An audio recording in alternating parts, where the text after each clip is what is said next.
lofty goal. I just want the lady to be able to come and sit at the table with us and have dinner. That's all she wants. And she's going to be able to pick up a spoon and fork and not eat like an animal from a plate. And she never gave up, and she recognized also that she couldn't do it. But she found somebody who could. And she was willing to trust, to get the help, and because she held the vision. See, the mother does the greatest thing. It doesn't mean that you have to physically do it. She held the vision.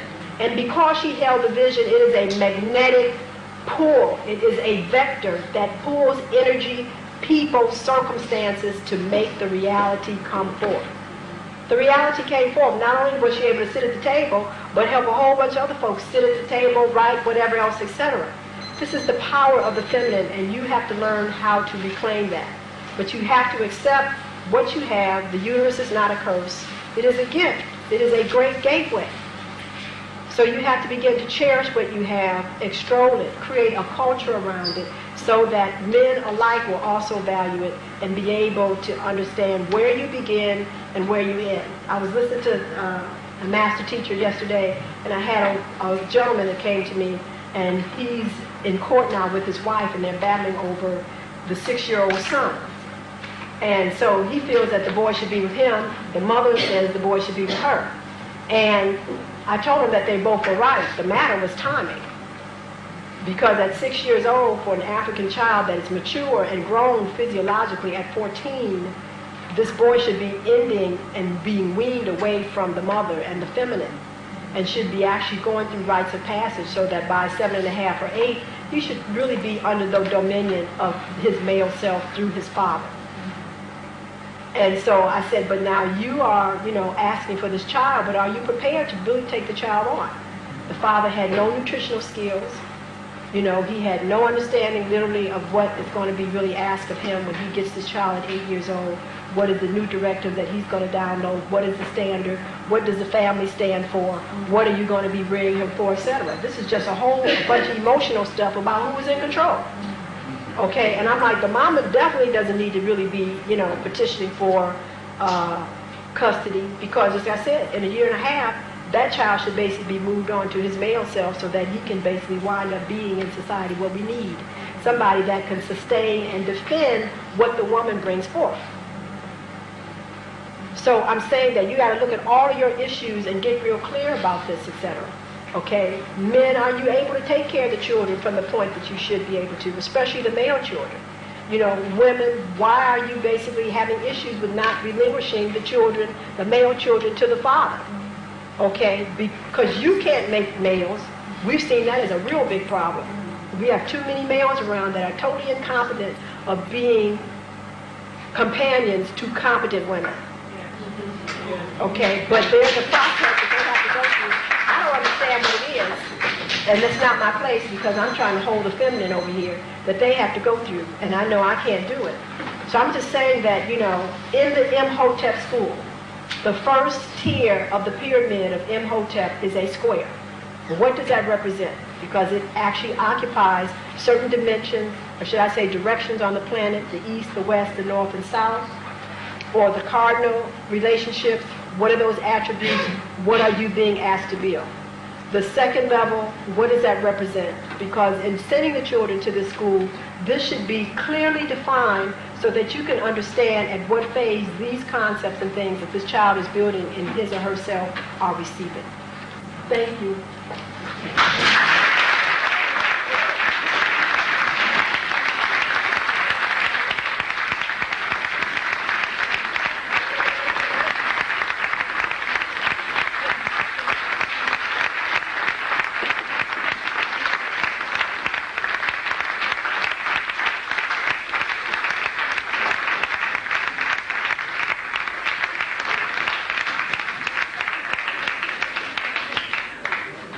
I was reading Ebony about a month ago, and basically it was an article, a very good article about prostate cancer, and it basically said that in the West, African men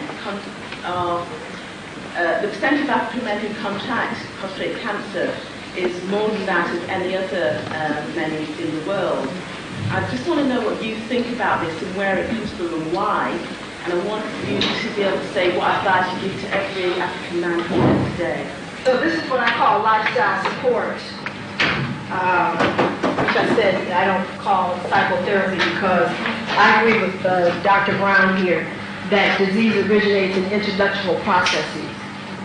Okay, so I really practice what's known as mind-body medicine. And if you do not change the state of consciousness of the individual, irregardless of what the present treatment might be for a disease, the individual is not in a position to regenerate new tissue. Got to understand that. So my position is that we deal with the psychological aspect, the intellectual aspect that causes disease.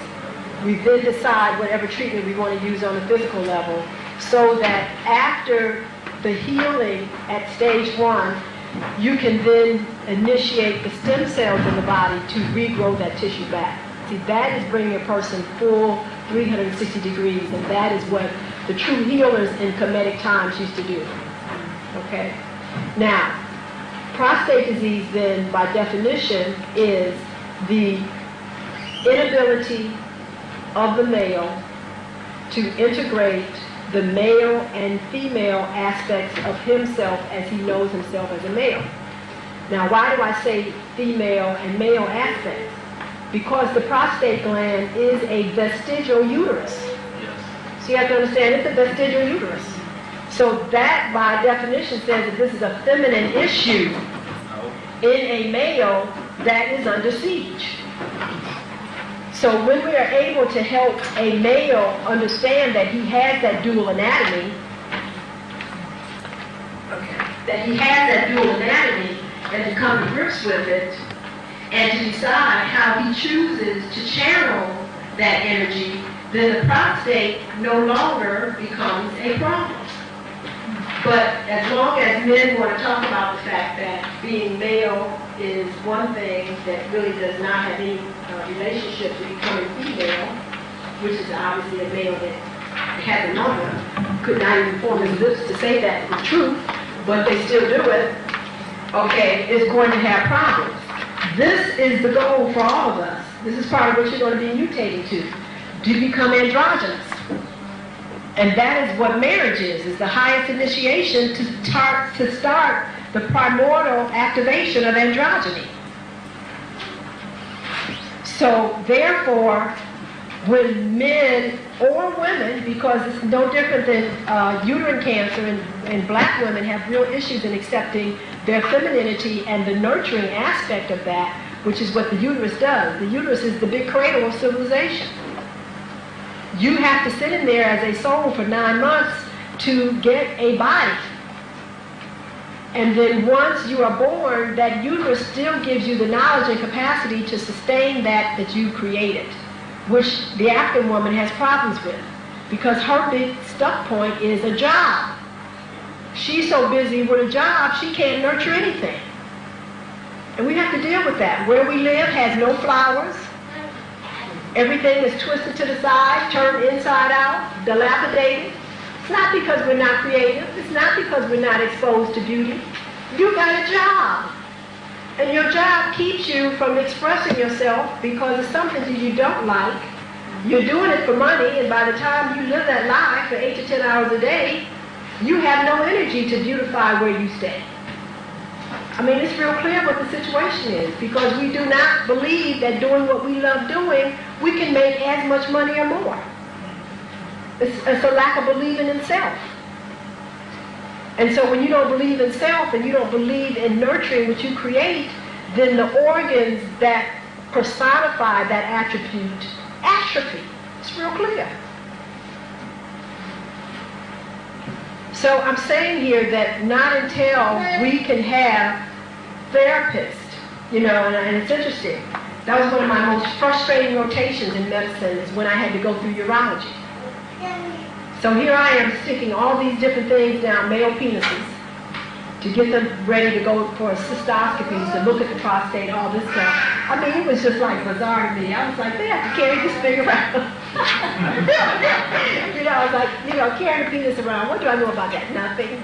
Testicles, nothing. And these men are like really dealing with issues in their mind. And I'm supposed to be the doctor that's supposed to have the ends on helping them to understand what their problem is. I'm like, that is the biggest lie. I mean, and that's why I say to any male gynecologist, how can you be the authority on my stuff? When have you ever had your first physical menstrual period? When have you ever nursed a baby? When have you ever had any penis in you in a vagina? None of these things, so how can you be the authority on my stuff? And I say that, I was so frustrated when I was going through urology. Because one thing is, I don't know the social implications of what happens in the male bathroom. I mean,